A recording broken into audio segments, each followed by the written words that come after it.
Over 100 Southeast Asian refugees located throughout the United States mysteriously died while sleeping between 1983 and 1987. Medical experts can't explain why.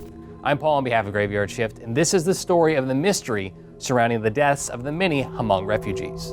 Now, Dr. Robert Kirschner is a researcher from the University of Chicago. He offered a simple answer via the LA Times.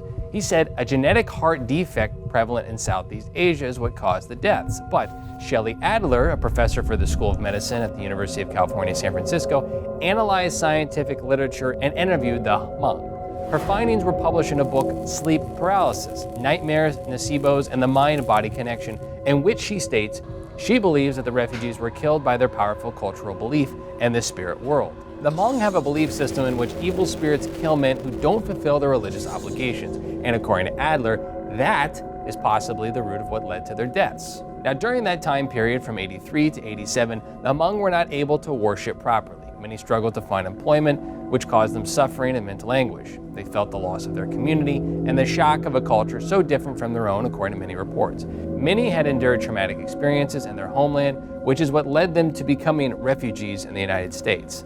It's very possible that the mental hardship this caused led to their beliefs coming true in their own minds. Whether it was mental suffering or their beliefs, in many ways it is possible the evil spirit of their culture is what killed them in their sleep.